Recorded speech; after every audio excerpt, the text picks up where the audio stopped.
Nilai tukar rupiah di pasar spot kian tertekan dan kembali cetak rekor penutupan terburuk sepanjang sejarah pada Jumat pekan lalu.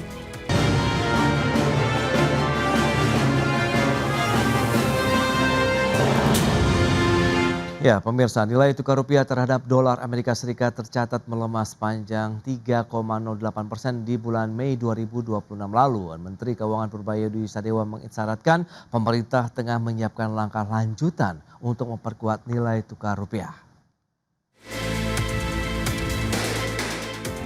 Nilai tukar rupiah di pasar spot kian tertekan dan kembali cetak rekor penutupan terburuk sepanjang sejarah pada Jumat pekan lalu. Pada perdagangan 29 Mei 2026, rupiah ditutup di level 17.881 per dolar Amerika Serikat atau melemah 0,2% secara harian. Dengan demikian, rupiah kembali cetak rekor penutupan terlemah sepanjang sejarah di hari terakhir perdagangan Mei 2026. Adapun jika dibandingkan dengan posisi akhir April 2026, rupiah mencatat penurunan sebesar 3,08%. Di mana pada akhir April 2026 rupiah ditutup di posisi 17.346 per dolar Amerika Serikat. Menanggapi tren pelemahan rupiah saat ini, Menteri Keuangan Purbayudi Sadewa memastikan pelemahan nilai tukar rupiah hingga menembus level 17.800 rupiah per dolar Amerika Serikat belum mengharuskan pemerintah menghitung ulang anggaran pendapatan dan belanja negara. Selain itu, Purbaya memandang kondisi pasar obligasi masih terkendali meski rupiah mengalami tekanan. Hal itu dibantu dengan strategi pemerintah melakukan langkah stabilisasi melalui pembelian obligasi agar imbal hasil tetap terjaga.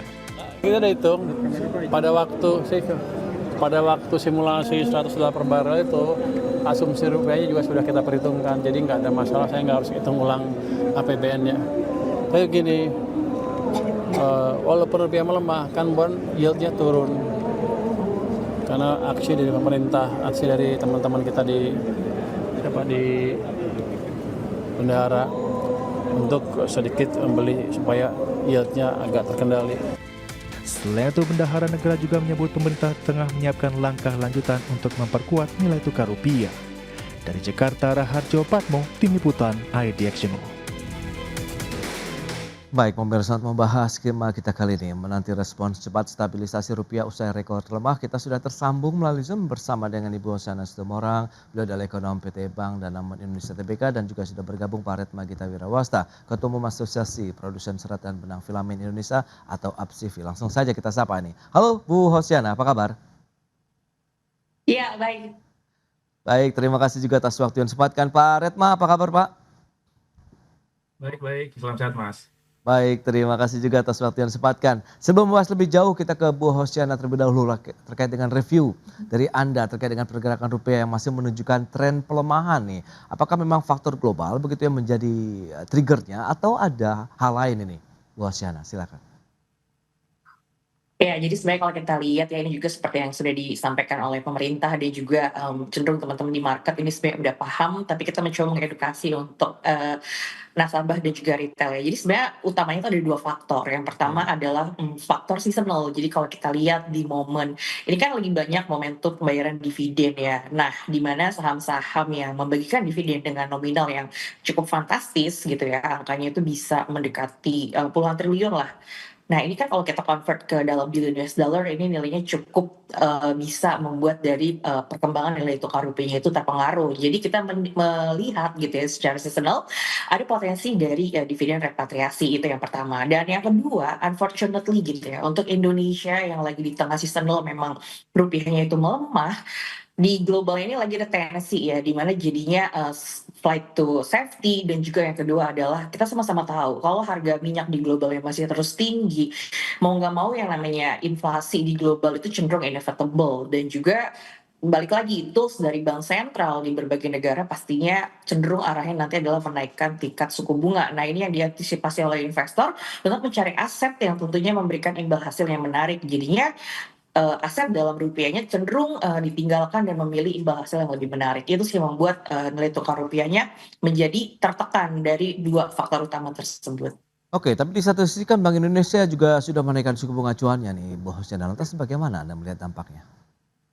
Wah, sebenarnya kalau dari suku bunga acuan, kalau kita lihat 50 basis poin kemarin ya, dari 4,75 ke 2,5% dan Iya. bahkan lebih tinggi dari konsensus. Itu sebenarnya Bank Indonesia untuk secara real rate-nya tuh udah naik, udah dari awal tahun sebenarnya. Ada yang namanya instrumen Sekuritas Bank Indonesia atau SRBI itu, imbal hasilnya sendiri udah mencapai mendekati di 7% ya, bahkan ratanya itu di 6,9 dari last auction di pekan lalu gitu. Nah, tapi kalau kita lihat memang ini kan tools buat Bank Indonesia tadinya menarik investor asing, tapi ternyata investor asingnya belum yang terlalu cukup masif dan ditambah lagi sepertinya gitu ya, perlu meyakinkan untuk masyarakat di domestik bahwa Indonesia baik-baik saja dan yang kedua adalah tadi memberikan imbal hasil yang menarik. Jadi mau nggak mau adalah benchmark rate dari Bank Indonesia juga perlu naik supaya beberapa aset di domestik juga akan melakukan adjustment terhadap imbal hasil yang diberikan. Jadi masyarakat juga tetap tertarik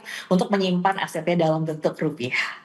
Oke, itu dia yang perlu dilakukan dan sudah dilakukan juga oleh bank sentral maupun dari si pemerintah. Nah, dari pelaku usaha nih, tekstil, Apsivi melihat bagaimana dengan fluktuasi ataupun bisa dikatakan depresiasi nilai tukar rupiah kita begitu. Sejauh mana juga dampaknya khususnya bagi kinerja operasional, mengingatkan industri tekstil juga masih ada ketergantungan dari importasi bahan baku di sana begitu Pak Retma. Ya, kalau di industri tekstil ini sebetulnya sudah tekanan yang kedua ya kalau dibilang. Yang pertama kan tekanan pertama ada di bahan baku, kenaikan harga bahan baku imbas dari kenaikan harga minyak mentah gitu ya ke bahan baku kami, ke nafsa, ke paraksiren, akhirnya ke industri tekstil juga naik, itu yang pertama. Yang kedua, pukulan yang kedua tentu masalah ini, masalah nilai tukar gitu ya, udah harganya naik, nilai tukarnya juga dolarnya menguat gitu, rupiahnya melemah. Ini jadi masalah yang kedua. Masalah yang ketiga justru ketika respon dari situ adalah kenaikan suku bunga gitu ya. Ini tiganya langsung menekan secara Oke. beruntun gitu. Nah, jadi memang kondisi ini tentu di industri tekstil menyebabkan tekanan yang sangat besar terhadap cash flow. Gitu. Jadi mau nggak mau kita meresponnya, kalau memang pabrik mau tetap jalan, kita meresponnya dengan mengurangi pembelian bahan baku. Artinya kita mengurangi dengan mengurangi sisi produksi seperti itu. Oke, ada rencana mungkin ada penyesuaian harga jual lah yang ini yang kalau menjadi kekhawatiran banyak pihak ya terkait dengan produk tekstil Indonesia nih, Mbak Retma. Ini mengarah ke sana atau sudah terjadi atau masih dipikir-pikir begitu nih Pak? Kalau penyesuaian harga jual sudah terjadi sejak terjadinya kenaikan harga bahan baku gitu ya. Jadi Oke. justru untuk terkait dengan pelemahan rupiah ini kan kita meskipun kita jualnya pakai rupiah di domestik, tentu patokannya adalah dolar gitu karena memang bahan Oke. bakunya sebagiannya kan masih kita pakai dolar meskipun juga tidak serta-merta dolarnya melemah berapa persen atau bahan bakunya naik. Waktu itu naik 40%, kita naikkan harganya 40%, nggak seperti itu gitu. Mungkin sampai terakhir kalau kita bahan baku kemarin, kalau kita berkaca pada harga bahan baku, ketika harga bahan baku paraksiren naik 40%, sampai ke konsumen itu paling naiknya sekitar 10 sampai 15%, dan itu Ya. sudah terjadi. Nah, ini terkait dengan pelemahan dolar ini itu menyesuaikan. Jadi memang tidak serta-merta ada kenaikan yang sangat tinggi. Nah, tapi yang jadi masalah adalah kita khawatirkan dengan adanya kenaikan harga ini, kan yang naiknya bukan tekstil aja gitu, barang-barang lain juga kan ini kelihatannya mulai naik. Nah, yang kita khawatirkan serangan yang keempat, yaitu lemahnya daya beli masyarakat gitu ya. Ketika daya beli masyarakat turun, otomatis konsumsi tekstilnya juga akan turun begitu. Oke, ini dilematis begitu ya nampaknya ya kalau misalnya kita lihat dengan adanya pelemahan nilai tukar rupiah, kemudian upaya untuk menaikkan suku bunga acuan, tapi jadi tantangan tersendiri bagi sektor industri. Kita akan bahas lebih jauh nanti strateginya seperti apa di segmen berikutnya. Bu Hosiana, Pak Retma, kita akan jeda dulu sebentar ya. Dan pemirsa, kami akan segera kembali sesaat lagi. Ya, Anda masih menyaksikan Market Review pemirsa, dan berikut ini kembali kami sampaikan data untuk Anda. Kita akan cermati bersama seperti apa dari sisi pergerakan kurs nilai tukar rupiah berdasarkan data dari Gisdor Bank Indonesia dari tanggal 18 Mei sampai dengan 29 Mei 2026. Kita cermati bersama trennya naik terus dari 17.600-an menjadi 17.800-an per 29 Mei 2026. Itu dia data dari depresiasi rupiah yang masih terus terjadi, dan selanjutnya kita akan cermati bersama seperti apa juga tren ataupun pergerakan dari suku bunga acuan Bank Sentral atau BI Rate masih terus bertahan dalam beberapa bulan terakhir di 4,75%, namun keputusan berani diambil oleh Bank Indonesia untuk menjaga ataupun menstabilisasi nilai tukar rupiah sehingga harus menaikkan 50 basis poin menjadi 5,25% per bulan Mei 2026 untuk suku bunga acuan Bank Sentral. Dan itu dia, kita akan bahas lebih jauh mengingat ini menjadi tantangan juga ternyata bagi sektor industri khususnya tekstil tadi. Dan kita akan lanjutkan kembali perbincangan bersama dengan Ibu Hosyana dan juga Bapak Redma Gita Wirawasta. Ya, dengan beberapa informasi tadi yang sudah disampaikan ini Bu Hosyana, apa yang perlu kita sikapi, mungkin mitigasi yang perlu juga disiapkan kalau kita bicara mengenai kenaikan suku bunga acuan dengan depresiasi nilai tukar rupiah yang masih terjadi meskipun tadi yield obligasi yang sudah disampaikan oleh Pak Menkeu tadi sudah mulai membaik begitu Bu Hosyana. Iya, ini memang cukup kompleks ya. Jadi kita coba lihat dari beberapa hal. Yang pertama adalah kita lihat respon dari Bank Indonesia. Jadi sebenarnya pelemahan nilai tukar rupiah itu kita juga sebenarnya sama-sama sadar bahwa itu tidak hanya bergantung di Bank Indonesia saja, tapi appetite investor untuk masuk ataupun juga kita sebagai masyarakat untuk memegang aset dalam bentuk rupiah tentu adalah kepercayaan. Dan sebenarnya untuk outlook ekonomi Indonesia ini sangat-sangat baik gitu ya. Karena kalau kita lihat dengan pertumbuhan ekonomi kuartal 1 tumbuh 5,6%, didorong oleh dari ekspansi fiskal. Ini kalau kita lihat sebenarnya bisa sustain setidaknya hingga di full year 2026. Tapi dengan beberapa catatan, yang pertama tadi tersampaikan oleh Pak Retno sendiri, bahwa multiplier effect dari pelemahan nilai tukar selain dari kenaikan harga impor bahan baku, nanti kalau kita lihat juga translasinya adalah ke kenaikan harga jual. Nah, di mana nanti bisa memicu dari pelemahan daya beli masyarakat. Nah, ini sebenarnya kalau kita juga dari sisi pandang makroekonomi, ini melihat yang pertama memang adalah sebaiknya nilai tukar rupiah ini jangan melemah terlalu dalam lagi gitu. Karena kalau kita lihat secara year to date seperti yang tadi dipaparkan di grafik, Ya. ini kalau kita lihat kan dari penutupan di tahun lalu di sekitar 16.800, sekarang sudah di 17.800, ini kan melemahnya sudah mencapai sekitar 6% secara year to date, sementara imbal hasil suku bunga baru di 5,25%. Artinya dari sisi kurs sendiri itu sebenarnya importir dan juga investor asing ini sudah kehilangan sekitar 6%. Nah, kalau kita lihat dari kacamata bahan baku yang nanti berpotensi, dan ini kalau kita memang sebenarnya sudah naik ya, dan nanti berpotensi tertransmisi pada kenaikan inflasi. Jadi mau nggak mau nanti dampak lanjutannya ini bisa berlanjut lagi gitu. Jadi nggak hanya tadi di-mention nggak hanya tekstil, kita juga sama-sama tahu solar industri ini udah naik sekitar 70% gitu. Nah, berarti kan nanti yang menanggungnya ini juga adalah konsumen. Itu satu sisi. Nah, jadi untuk melihat nanti inflasinya ini sudah spike, kita lihat sebenarnya kebijakan Bank Indonesia untuk menaikkan suku bunga ini sudah tepat ya. Karena tadi untuk menjaga supaya inflasinya ini tidak merambat lebih panjang lagi. Karena kalau nanti kenaikan harganya tidak terkendali, wah ini daya belinya malah semakin lebih tertekan. Balik lagi, kita juga sama-sama tahu kalau suku bunganya dinaikkan, otomatis ada potensi gitu, potensi dari pelemahan daya beli masyarakat. Ini memang tidak bisa dipungkiri. Tapi sebenarnya gini, kalau kenaikan suku bunga ini bisa meredam dari pelemahan nilai tukar, ini harusnya positif karena tadi lonjakan terhadap kenaikan harga barang bisa diredam.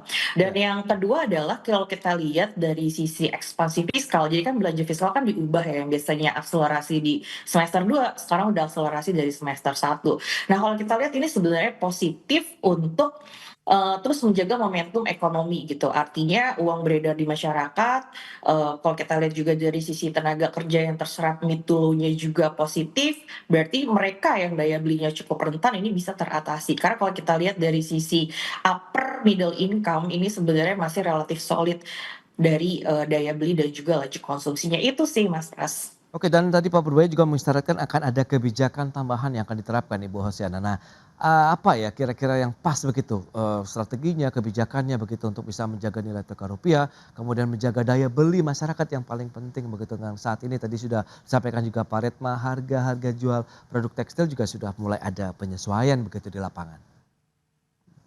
Iya, oke. Jadi gini, apa yang disampaikan oleh Pak Purbaya, Menteri Keuangan itu adalah, Bond Stabilization Fund ya. Jadi sebenarnya Oke, kalau kita lihat ini adalah instrumen yang sudah pernah ada di Indonesia dan lebih diimplementasikan lagi untuk efektivitasnya terhadap penjaga imbal hasil. Jadi kita sama-sama tahu di market itu membacanya adalah ketika ada kenaikan dari suku bunga, khususnya benchmark rate ini otomatis tuh cenderungnya ya akan mendorong dari kenaikan yield. Nah, kalau terjadi kenaikan yield, ada potensi capital loss. Kita juga lihat gitu ya, investor asing ini masih ada sekitar 10-11% memegang obligasi obligasi pemerintah gitu. Kalau mereka udah terus kena rugi kurs ya, kalau kita lihat rupiahnya depreciate 6% year to date, yield-nya ini nggak boleh langsung lari gitu. Jadi kalau terakhir yield ada di kisaran 6,7, ya, dengan kenaikan 50 basis point diharapkan nggak langsung terbang ke kisaran 7,3%. Tapi kalau kita lihat sekarang imbal hasil tetap dijaga di kisaran 6,9 sampai 7%. Jadi tekanan terhadap asing untuk melepas obligasi dan nantinya bisa mendorong dari pelemahan rupiah lebih lanjut, ini bisa diredam. Itu sih yang kalau kita lihat salah satu strategi dari Kementerian Keuangan yang berkolaborasi untuk menjaga rupiahnya tetap stabil. Dan di sisi lain juga dengan akselerasi fiskal yang kalau kita lihat dari realisasi belanja yang tumbuhnya itu sampai double digit ya, kalau nggak salah itu ada di kisaran mendekati 20% secara year on year, oke. ini positif supaya momentumnya itu udah terbentuk dari awal tahun. Jadi nggak hanya di akhir tahun yang Ya. langsung ekspansi. Karena dengan target belanja yang lebih terarah dari awal tahun, kalau kita lihat target-target yang lebih strategis ini bisa lebih Baik. tercapai di masyarakatnya sendiri. Oke, itu dia. Dengan upaya yang sudah dilakukan begitu ya strateginya semoga bisa tepat sasaran. Nah, dari sisi pelaku usaha Pak Retma, ini dengan beragam kebijakan yang sudah dilakukan oleh pemerintah, kita tahu untuk menjaga sektor industri kita, menjaga daya beli masyarakat, kebijakan fiskal moneter juga sudah dilakukan. Sudah ada yang dirasakan untuk bisa meningkatkan performa dari sektor tekstil sendiri atau bagaimana Pak Retma? Ya sampai saat ini sih belum ada yang kita rasakan secara langsung gitu ya, karena memang kan ya mungkin kalau kalau kalau pemerintah tidak melakukan intervensi ya atau BI tidak menaikkan suku bunga, mungkin rupiah akan lebih lemah lagi. Mungkin itu Oke, salah satu dampaknya. Tapi dampaknya terhadap industri langsung yang bisa meningkatkan kinerja itu kan sama sekali belum ada ya. Tapi di sisi lain kan memang kami juga mengerti bahwa apa yang dilakukan BI untuk meningkatkan suku bunga kan itu kan untuk ngerem pelemahan rupiah ini. Jadi saya kira ya, itu sudah tepat gitu ya. Terus juga BI kemarin juga menurunkan apa aturan ya pembelian dolar tanpa underlying di 25.000. Saya kira juga ada cukup tepat ya. Tapi saya kira ini memang seperti yang tadi disampaikan Bu Oceana, ini kan sebetulnya juga bukan tanggung jawab BI sendiri atau Kementerian Keuangan sendiri. Ini kan tanggung jawab kita semua ya. Jadi saya kira memang ada hal yang bisa dilakukan di sektor industri manufaktur, di mana oke. sekarang yang membuat kita ketergantungan dolar adalah kan bahan baku ya, bahan baku impor, dan bahan impor itu elemennya kalau di tekstil rasionya 70%, artinya ekspor kita ketergantungan bahan bakunya 70% terhadap bahan baku impor, dan itu ada di sektor yang antara gitu ya, sektor bahan baku apa bahan baku setengah jadi. Nah, saya kira itu kalau kita bisa kurangi itu dan mengaktifasi eh, produksi kapasitas yang sekarang idle, saya kira kita bisa mengurangi bahan baku itu. Dan itu bukan terjadi di tekstil aja, saya kira di industri baja ada, di industri tekstil terjadi seperti itu, di industri kosmetik atau elektronik itu banyak bahan baku semi bahan baku yang harusnya kita bisa produksi sendiri, tapi kita impor. Nah, ini yang harusnya bisa dilakukan oleh industri untuk ngerem atau berpartisipasi dalam mengerem pelemahan rupiah seperti itu. Oke, nah lantas bagaimana proyeksi Anda dengan industri manufakturnya sendiri? Kan kita tahu juga tahun ini proyeksinya tumbuhnya 5,51% ya Pak Retma, begitu tahun lalu ada tumbuh 5,3%. Sepertinya kan ada kenaikan. Nah dengan kondisi-kondisi tadi bahan baku kita juga masih impor, ada pelemahan rupiah ini menjadi tantangan tersendiri. Lantas bagaimana untuk bisa menjaga tadi entah itu operasional, kemudian utility dari alat-alat ataupun permesinan industri tekstil sendiri dengan menjaga harga yang tetap ya paling tidak masih terjangkau di masyarakat nih Pak Retno. Apa yang mungkin sudah disiapkan nih?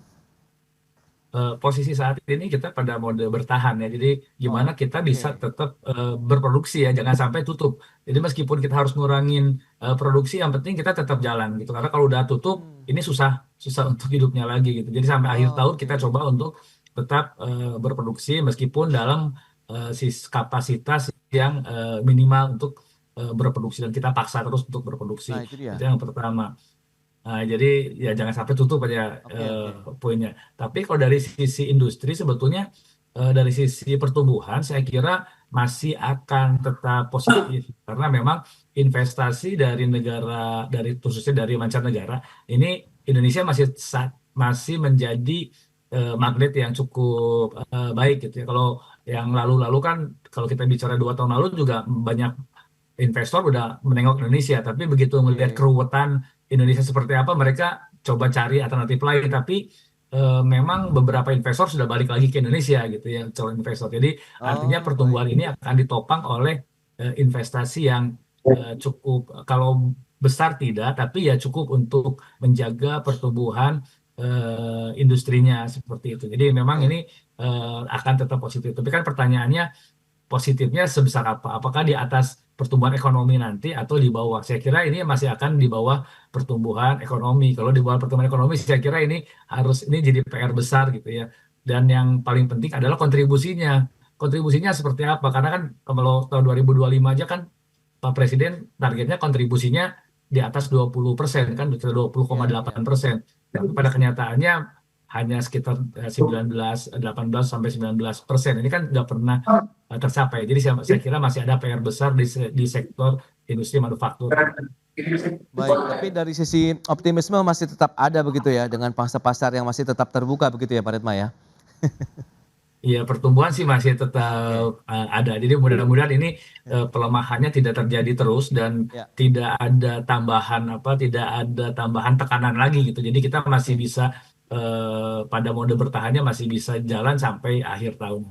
Oke, terakhir ke Bu Asyana, respons cepat apa lagi yang mungkin kalau kita butuhkan untuk stabilisasi nilai tukar rupiah sehingga industri kita akan benar-benar bisa terjaga paling tidak di sepanjang tahun ini deh? Iya, jadi sebenarnya kalau kita lihat adalah pentingnya untuk yang paling cepat itu sebenarnya dari insentif fiskal ya. Jadi seperti Oke. yang saya lihat Pak Retma, untuk industri-industri yang sudah masuk dalam mode bertahan gitu ya. Ya. Ini memang kalau kita lihat perlu dari campur tangan dari pemerintah gitu ya. Baik memberikan insentif fiskal, baik dari misalnya pengurangan pajak ataupun juga kalau kita lihat dari sisi PPNBM ataupun juga dari sisi cukainya gitu yang misalnya harus ditanggung oleh industri yang sedang dalam mode bertahan. Karena sebenarnya dari sisi daya beli ini kalau kita lihat pemerintah udah sangat sangat ekspansif ya, karena dengan kenaikan belanja pemerintah yang mencapai 20% secara year on year, Oke. ini tuh sebenarnya multiplier efeknya cukup besar dan ini terlihat. Nah, di sisi lain kalau kita lihat supaya tidak menanggung berbagai beban, jadi kita lihat tadi ada dua, baik dari rupiah dan juga dari harga energi yang naik signifikan. Bahkan tiga ya, bahan bakunya juga mau nggak mau juga naik. Ini sebenarnya kalau kita lihat di jangka pendek, ini yang paling tepat adalah dari sisi insentif fiskal itu sih. Oke itu ya. Insentif fiskal yang diharapkan bisa segera mengucur begitu untuk bisa menjaga sektor industri, kemudian stabilisasi nilai tukar rupiah juga dengan beragam ataupun bauran kebijakan lah yang sudah dilakukan oleh pemerintah ya. Fiskal moneter ini masih akan terus berjibaku lah untuk menjaga nilai tukar rupiah kita dan juga inflasi yang juga akan segera nanti dirilis tentunya begitu ya. Dan baik, Bu Hoshana, kemudian Pak Retma, terima kasih banyak ini atas informasi, update, dan juga insight yang sudah diberikan kepada pemirsa pada hari ini. Selamat melanjutkan aktivitas Anda kembali. Salam sehat, sampai berjumpa kembali Pak Retma, Ibu Hoshana, terima kasih, sampai berjumpa kembali. Ya, sampai jumpa Mas Ya. Pras, Pak Retma. Thank you. Baik pemirsa, 1 jam sudah saya menemani Anda dalam Market Review dan ikuti terus beragam informasi pilihan hanya di IDX Channel TV, bisnis nomor 1 di Indonesia. Saya Prasetyo Wibowo beserta seluruh kerabat kerja yang bertugas pamit undur diri. Terima kasih dan sampai jumpa.